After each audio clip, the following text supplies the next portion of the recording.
So let's just quickly review where we were, so make sure everybody understands. We looked at, first of all, the issues of radiation being potentially good for the body, and that the human body actually emits a low-level gamma radiation. And we learnt the 5 things involved with this, that gamma radiation varies throughout the year, okay, from summer to winter. We learnt that it enters into the body and a high amount, a big boost at the moment of just after birth when the baby makes the first breath. We know that the human body actually emits this, and it emits it mainly from the bones, from the radioactive material which is in the bones, which decay and give off the gamma radiation.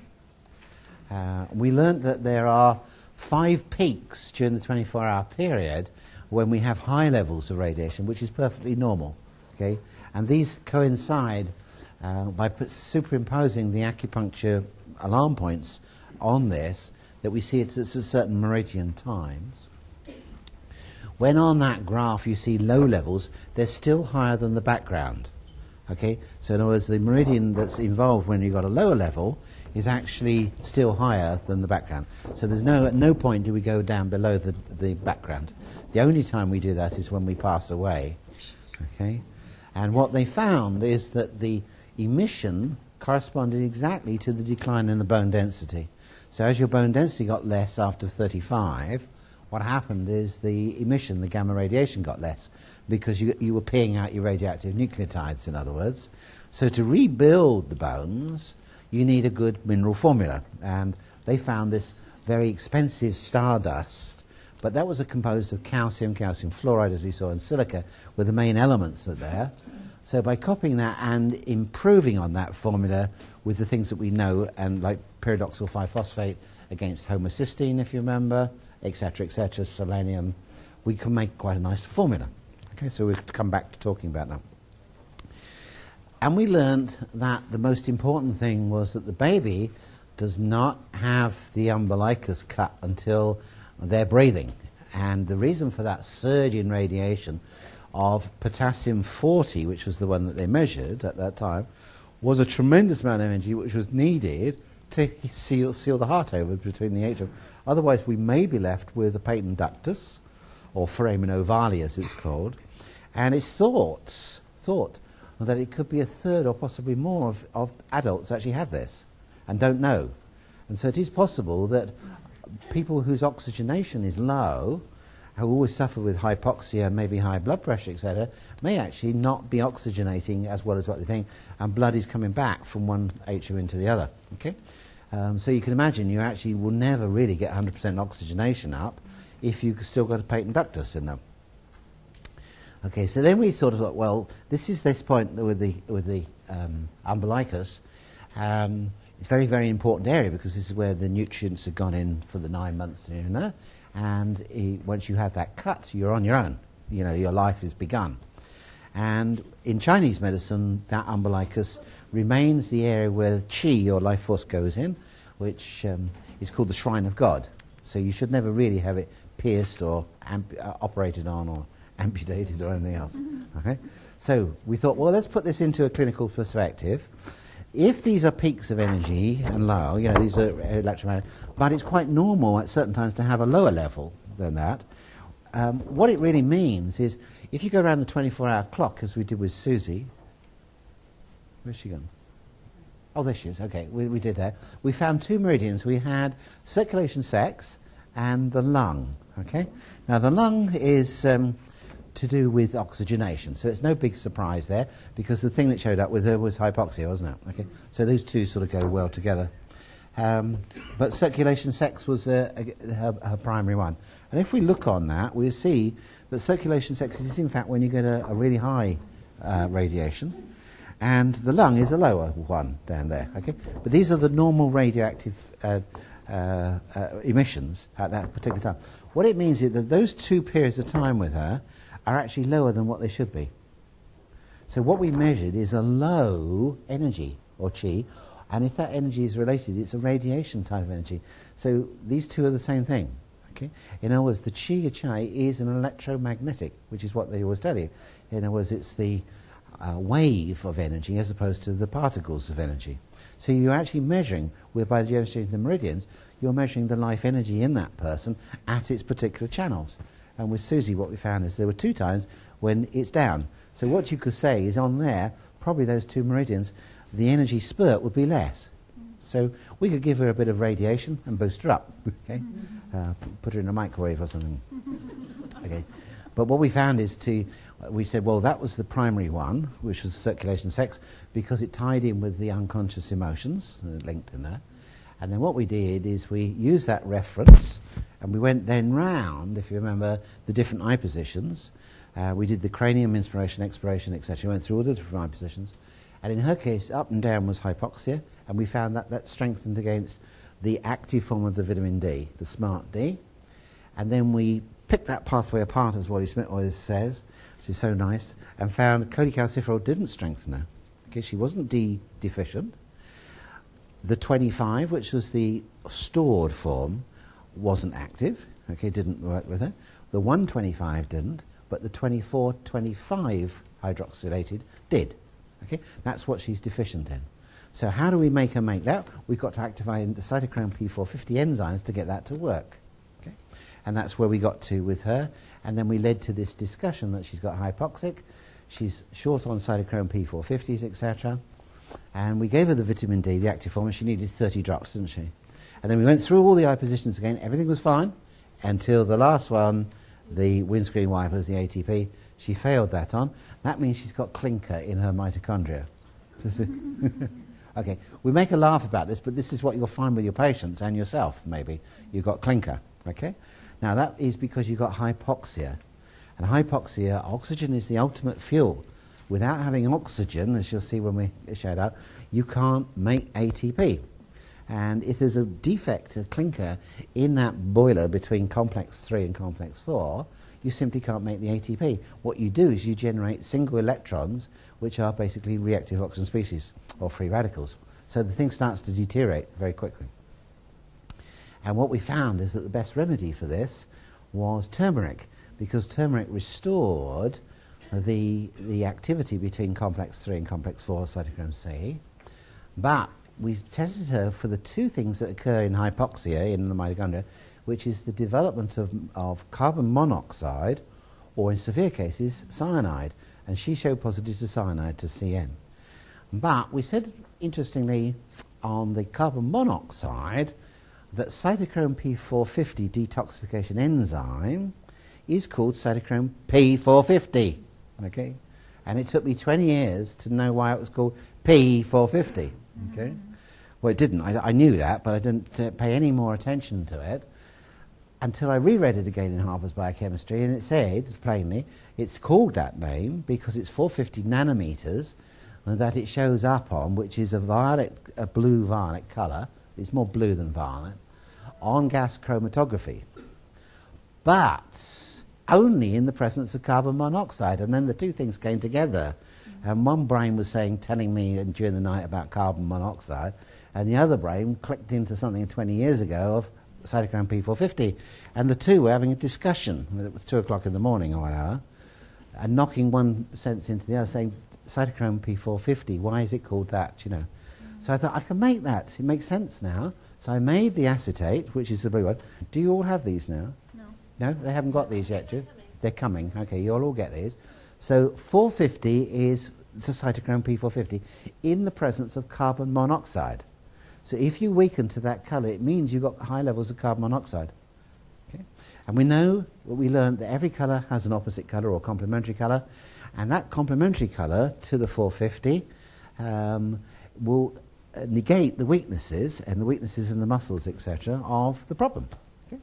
Now, there's another aspect to this which we didn't get into, is that the complementary colour to these is in the yellow, orangey spectrum, okay? Or in the case of the cyanide, it's more into the green. And this is what you find is in the turmeric. Now, in the summer, we found that lutein was very good. Lutein is primarily from kale. Best source is kale and chard and things like that. And you say, well, kale's green. Not if you leave it in the fridge for a week. If you leave it in the fridge for a week, it goes yellow. And that yellow is the lutein, is the carotenoid called lutein, and the orangey one is zeaxanthin. Okay, and that's what's in there behind. Once the chlorophyll's oxidized off, it goes yellow. Okay, and that's great to eat then, isn't it? Stinks and things, but that's pure lutein. So, in other words, that green compound, when you dry it, the organic kale, is a wonderful absorber of the mauve end of the spectrum. It works better around at about 400 nanometers. Remember we talked about the eyes and hypoxia in that one. It doesn't work so well for cyanide or for carbon monoxide because they're different wavelengths. Okay? So the complementary colour, if you like, has to be in that yellowy, greeny, orangey area. And this is why you look for things which have that natural colour. Sam was brilliant. All you've got to do if you've got cyanide poisoning is look at Sam's jersey. Okay? It's a sort of saffron-y colour. If you look at turmeric I thought was yellow because it's yellow when you go to the Indian restaurant, isn't it, and they cook the rice in it. But in fact, when you've got actual raw turmeric, it's orange, yes. So it's a bit more round on the spectrum. So we found that turmeric was fantastic at 430 and 450. Okay, you might find other ones. You know, as the books say, it's not. You know, there's probably a lot of fruits, vegetables, these polyphenolics, which are coloured pigments, which complement the bad colour. So in other words, what you're looking for is some foods which are that greeny colour that we found with Sue. Okay, she needs to find fruit and vegetables and things in that spectrum. Those are the good things for her, right? So she might find ginger good, she might find cinnamon good, she might find curly kales good, and so on. So those are the things that she can go for. So if somebody puts the blue on her and works through her diet, she can actually find out all the good foods for her, the ones which are therapeutic, not just turmeric. How did you get on with the turmeric? Did you? Yeah. It's better to always take turmeric with a meal. Remember, that is actually the best combination is 50% turmeric, 50% black cumin seed. You know, if you have less black cumin seed, it doesn't get absorbed so well. And if you use ordinary turmeric, you usually got to have 2 or 3 times the amount to get the benefit. So you'd be taking 6 or 9 turmeric capsules to get the same benefit as when it's got the black cumin seed in it. Okay? So what we finally finished with then, after the ATP, and we put the D on Susie, and we did the side-to-side there, the ATP, is we looked at the muscle associated with the primary meridian. Okay, she was circulation sex, so we did gluteus medius, and I happen to do the 3 divisions of it, if you know your muscles. Piriformis, you've got gluteus max, you've got adductors, and you've got sartorius and gracilis. So you've got quite a lot of muscles in there that you can test. But it begins to make sense then why people have their symptoms. Because their symptoms, of course, are where the muscle problems are. Then you get the mechanical pain, which is why mechanics usually show up, unless they've had a trauma, in the pecking order as a result of the biochemistry being wrong. Okay? So you get the muscle problems. And in there, if it's the emotional one, there is the physical manifestation, somatic manifestation of the emotion. And boy, when you find that, wasn't that nice when I stopped? Beautiful when I stopped, okay?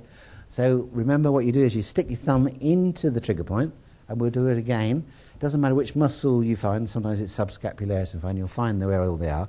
They're predictable from Janet Travell's books and other books on trigger points. We have a chart there. Do you want to just show them the chart? There's a chart on trigger points that I took from David Walther's books.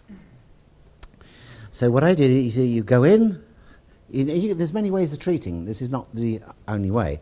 And I just pump it for 15 seconds like that, and then move it upwards, 15 seconds, downwards, left, right, okay?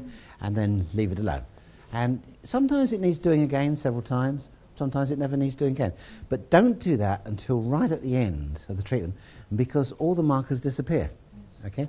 And then you think, oh, I wish I tested that. So save that for just before you're going out the door. Okay? Now, Martin. Dry needling, yes, you good? No. I hate needles. Yes, you could do. There's loads of ways of treating these things. You can. Yeah. The other, just stick up the. That's the trigger point one we've got. They're most of the muscles that come up, but there are, of course, sometimes they're a little bit more obscure, and you hope and pray it's not in positions where it's difficult to get to. I always dread a psoas coming up, but 9 times out of 10 it's the upper trap for the kidney meridian, which is much easier to get your thumb into than a psoas muscle at all. But it's fun because you then find, which muscles are weak and why they get the physical manifestations of the problems that they got. Okay, Sam, you had a kidney the other day, and kidney is upper trap, where some often get problem with his neck, and he said his neck's much better now. So we went to his leg. Psoas was fine, but iliacus, no way. Okay, iliacus is the ballerina's one, and he was getting the ballerina's problem of a clicking hip. And the clicking hip is always a weak iliacus, okay, which blends with psoas and goes into the lesser trochanter. But he had a weak iliacus, okay. So you get the legs right up to 60 degrees and then bang, it goes. Now to just finally finish off that little bit, the last bit, which Jill reminded me that you need to be able to do when there's a big emotional problem, and this would be particularly people who are, obviously got big emotional problems, is to give them a VEP spray, which we've devised different aromatherapies and frequencies to put into the VEP. VEP stands for Vital Energy Protector, by the way, spray, which is a spray for each meridian. So in your case, the meridian would have been the circulation sex, because that's the one associated with the meridian. So once you had your treatment, you got your D, you've gone away with your turmeric, and you've had your trigger point, and then you would have the spray, the VEP spray, just to go 3 times down each way. Do you want to just demonstrate that? Find a circulation sex and just give her a spray. Okay, so just before I hand over to Jill, I'm going to whip through this. This is the part on the mitochondria. I don't want to spend very long because you can read it, but it's just to go through the highlights of what I put. So they're on average, and I didn't know a lot of this. This comes from cell symbiosis. And there are on average 1,500 mitochondria in every body cell, with the exception of the red blood cells. So the red blood cells don't have mitochondria. In heart muscle cells, they average 2,000. And in nerve cells, up to 5,000. I knew there were lots in nerves, but I didn't know it was that much. 5,000 mitochondria, that's a lot, isn't it? So that's like 5,000 invaders, remember, because they're foreign invaders, in the nerve cell. Has everybody got the page for this? 36, page 36. In the heart, mitochondria actually account for 70% of the dry weight. So that's a lot, isn't it? That heart really has to work. When mitochondria cannot work normally, the production of energy is disrupted. Well, we're all familiar with first pathway of making energy is called glycolysis, which doesn't need oxygen, which is anaerobic. This is the energy chart that I put together many years ago now, although it says 2014. That's the updated version. So this part is called glycolysis. This is the Krebs cycle, and this is the electron transport. So if we come in the mitochondria, inside the mitochondria, we've got the Krebs cycle here, and then we have this mitochondrial membrane, the inner membrane and the outer membrane.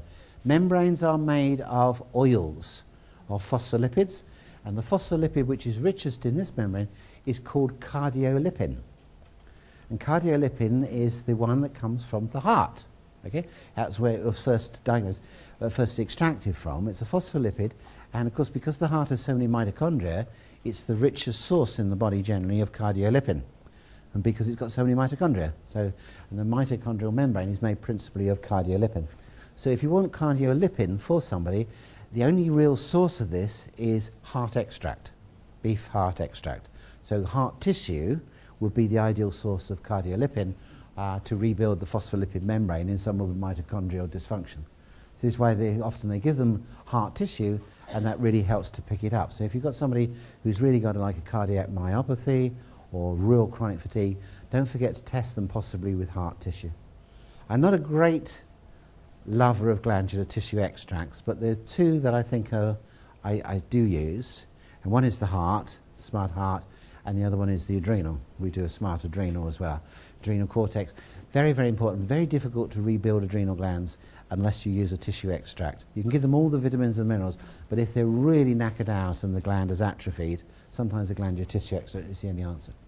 So let's have a look here. This membrane has a series of complexes, 1, 2, 3, 4.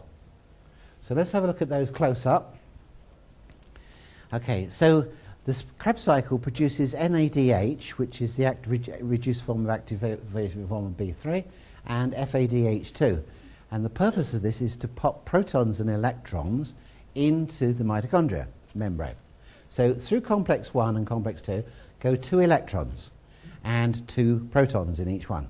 Okay, so a proton and electron make the atoms up, make the hydrogen. So NADH is the hydrogen, FADH2 is 2 hydrogens.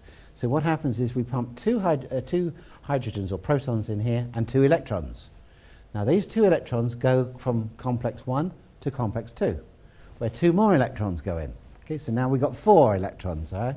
And the carrier for this is coenzyme Q10. Okay? So CoQ10 is the carrier. Now if you don't have CoQ10, you're still going to get your electrons going. But if there's no carrier, what happens to electrons? They're going to oxidize whatever's there, and they'll oxidize the lipids or the fatty membranes. So it'll blow up from the inside. So CoQ10 is really, really important as a carrier of the electrons. Now from complex, these carry the 4 electrons to complex 3. Okay? Complex 3 then converts or carries the electrons to complex 4, where the electrons come out and they oxidize oxygen. This is the only place in the mitochondria where oxygen is used. And 70, I think it is, or 80% of the oxygen used in the body is used in the mitochondria. Okay? Now, this is really important, these 4 electrons at this point here. And so is cytochrome C. Cytochrome C is a heme protein. If this is damaged, this protein, this heme protein, and it starts to break down because there's not enough oxygen occurring here, we get a buildup of free radicals. Well, this is destroyed, it stimulates the heme oxidase enzyme, and out comes your carbon monoxide, your clinker in the boiler. So we have to rebuild this, and that's what the turmeric does. The turmeric rebuilds this. Okay, it's a fantastic. Turmeric has been shown, as I say, on animal studies, to stimulate conversion of stem cells in the brain into neurons. This is impressive stuff. You know, unfortunately, you've got to pile it in sufficient amounts, but it shows great promise for people with neurological problems. I was so excited about it, that's why we decided the next module that we would do in February, March time is what your brain would say if it could speak.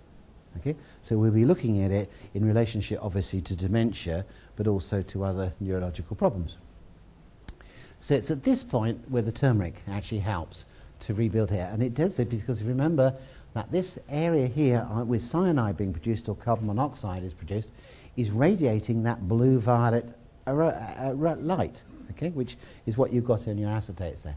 So the best absorber of that is something which is yellow or orangey yellow, okay, which is where the turmeric fits in. So it fits in because it's a complementary colour, but it also is an antioxidant. It stimulates both phase 1 and phase 2 detoxification, so it calms the whole damage down.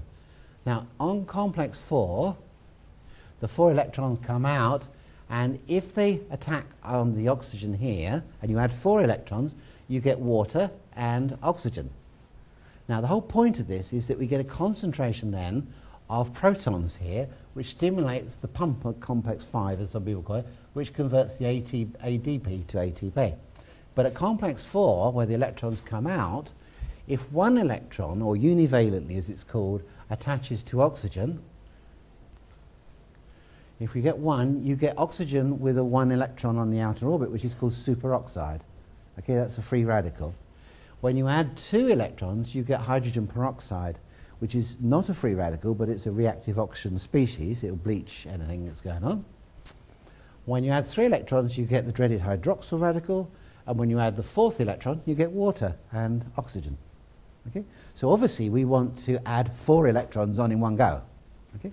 If you add them on one at a time, you get a free radical cascade. Okay?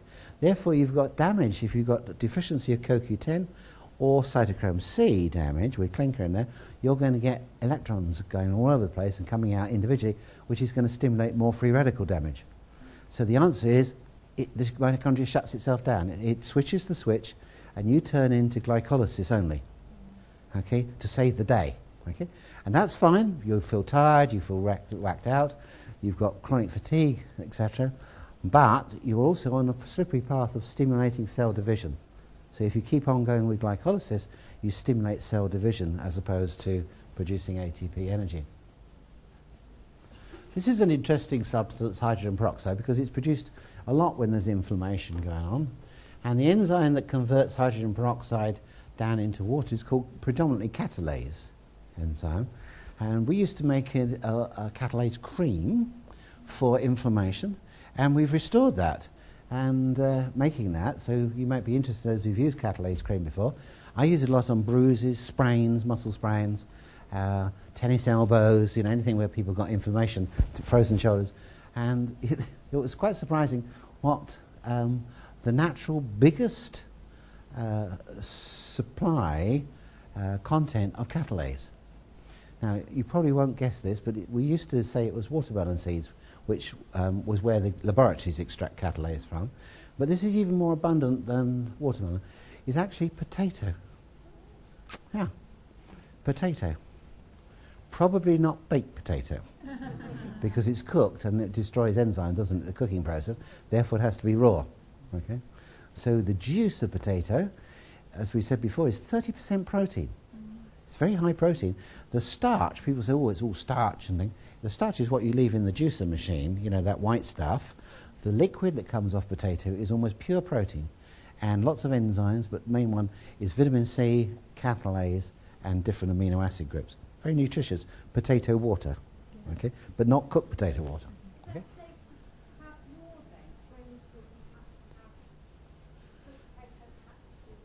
The juice. This is the juice. Juice is fun, yeah.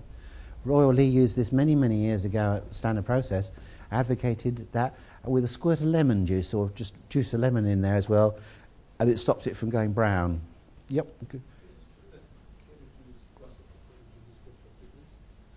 Yeah, it probably partly for those reasons, vitamin C, catalase. Right, so let's whip through this. 90% of oxygen is used in the mitochondria. We've talked about reactive oxygen species. So I'm just whipping through this because I've talked about all this of Dr. Kramer's work called the process of protective switch. He talks about natural substances can absorb and emit photons above certain wavelengths in the near ultraviolet range.